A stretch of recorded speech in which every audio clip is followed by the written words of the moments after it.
Hi guys, welcome to Rosalina's channel with Ji Chamok and Ate Mactan. I'll show you how to make Java rice.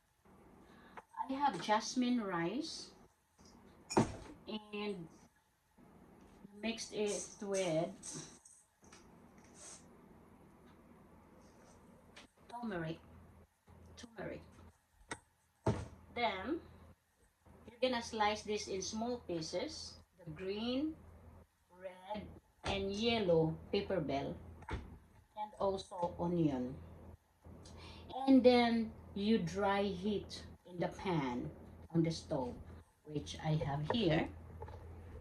I'm going to heat that up without oil because when you cook this rice, jasmine rice mixed with turmeric, you're gonna have butter, and that makes it so good and delicious.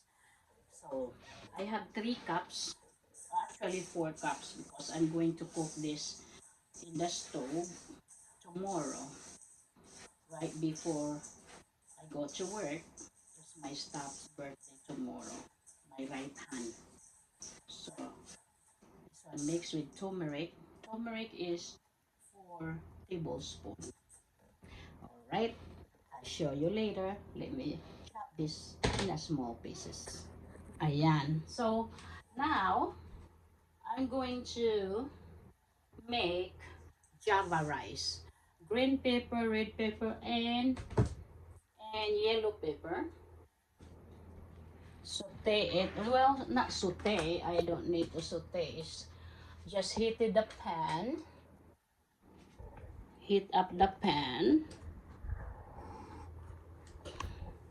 Yung pan natin, i-heat up na natin. And then ilagay natin ito.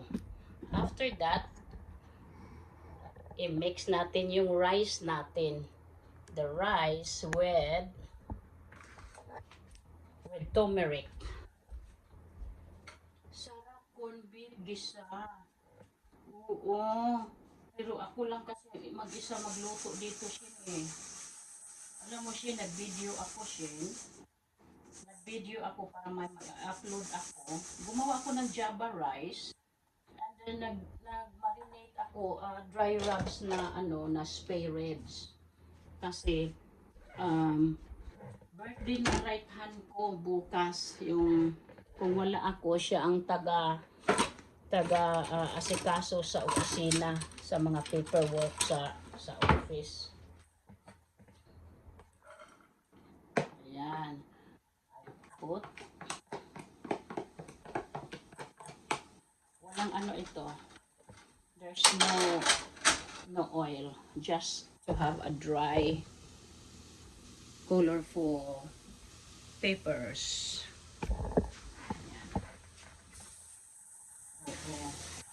I-upload ko bukas or maybe later. Maybe bukas na. I'm not sure kung mag-live ako siya mamaya. Move ko yata kung live ko. I'm not sure. I think it's 6 o'clock pa, diba?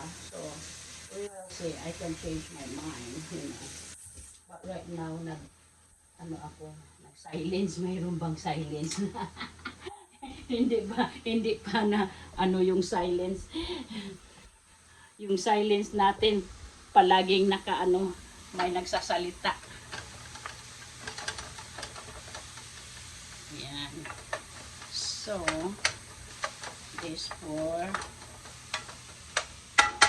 my Java rice.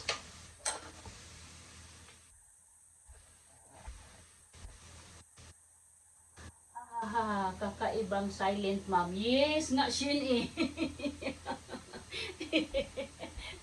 palagi na lang ganyan, di ba Shane? Palagi na lang silent na may nagsasalita. Masanay na kayo sa akin, Shane. Masanay na lang kayo sa akin, Inday.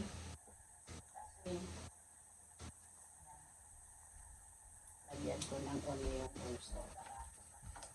Dry onion. Masarap yan sa Java rice. And then,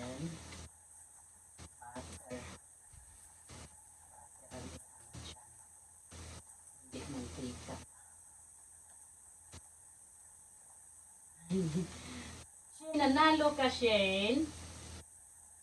Nanalo ka sa ano, sa mga pinapa-download or pinapa-sundan sa inyo. Nanalo ka ba? Uy, ang ganda ng ano, ang ganda ni LB magsalita, no? I really like her, ano, I really like her. Oh, it looks like somebody's walking. Oh, there is. Hi, Brian, you scare me, hon. You scare me. I saw in my left eyesight that there's like movement. I saw somebody's walking. Na nagsibrayan para nagsara.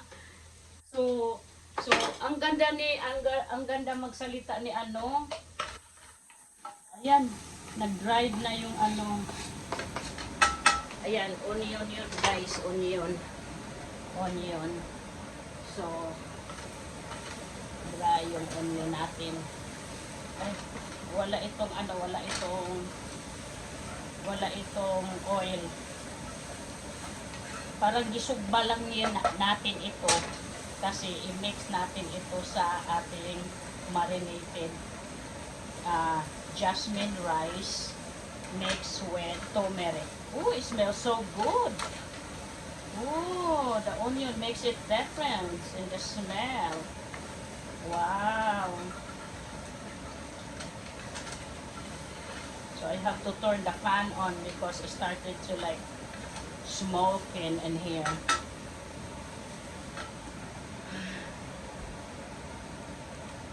Galing mag-entertain po. Yes. Yes, magaling talaga yung makipag-usap. Yes. And also nabasa ko yung ano niya, post niya. She's really smart. The way she's magsalita siya sa English niya.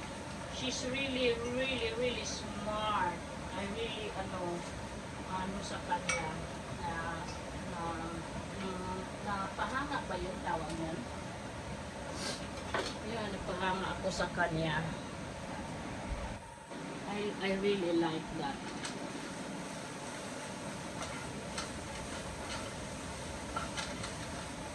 Ayan guys. Ayan, pwede na natin itong i-mix ang ating java rice or jasmine rice marinated with, I'm just gonna cook it now so that tomorrow I will see, heat it up na lang pagdating sa work. So now this is the turmeric jasmine rice. Mix it here. Before you put water, you just have to dry first. Mix with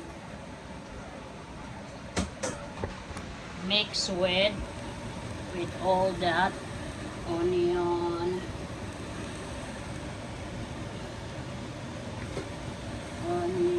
green pepper, like that. You might not see it, but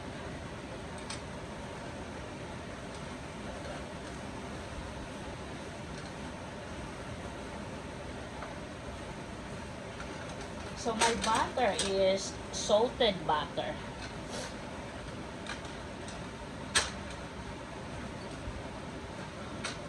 See the difference now? See the color? Beautiful color. In Sam's Club, I saw it today. It's a $6 for a small container. That is we call Java rice. Jamaican rice, they call it. The same process like this, what I'm doing, you just have to put water and boil it in butter instead of oil. So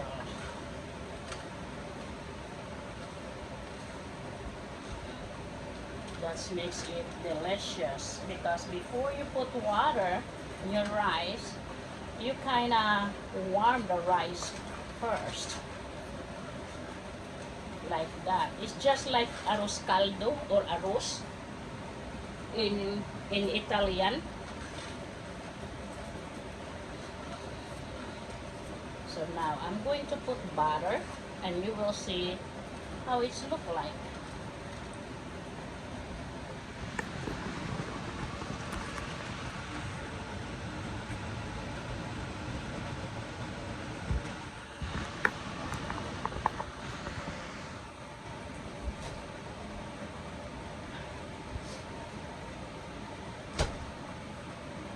I have 1 cup butter.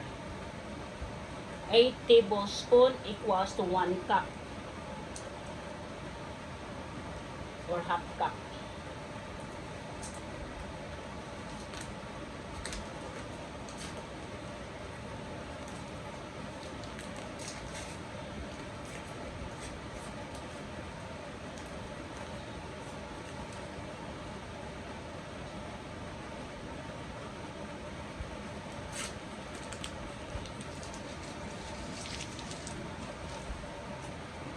Hello, Ryan! Good morning, good morning!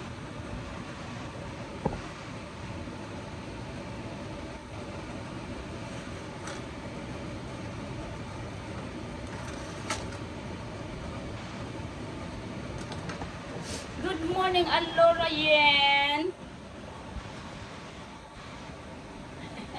Di ka bisipon ko!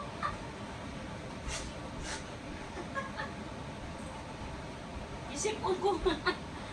Alam nyo, hello, Ryan, teka. Nagluto ako ng Java rice. Java rice. Nag-video ako. I make a video para mayroon akong ma-upload.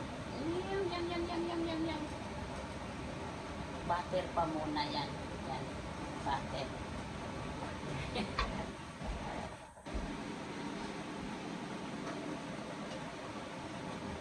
Ito, nasunog na yun. Ayan. Lower. Okay. I lower the bit. Yan. So, the butter is gonna melt all the good stuff with the rice and the peppers, the garlic. No, there's no garlic in this one. It's onion, butter. Wow, the butter is melted now, so I can add where is it? We have a fresh crushed peppers.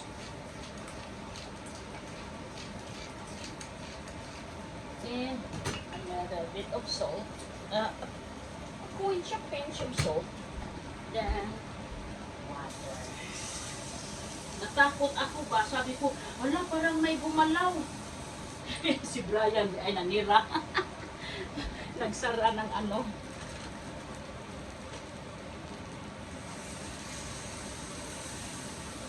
Now I'm making japa rice. Oh, look at that, it's boiling. Wow. Wow. Wow.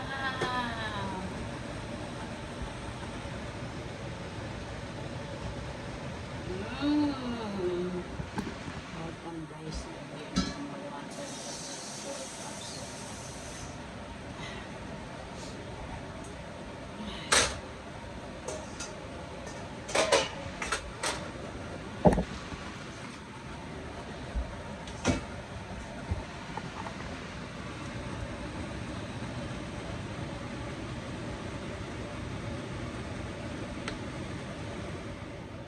Turn off na natin yan kay maingay. Wow! Ooh, it smells good. Wow! It smells really delicious, that Java rice. That's how easy that it make. There you go. Then I boiled it. Cover this one. Let it simmer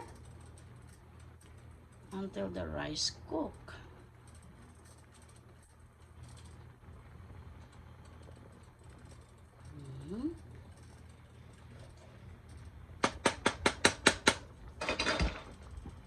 Wow.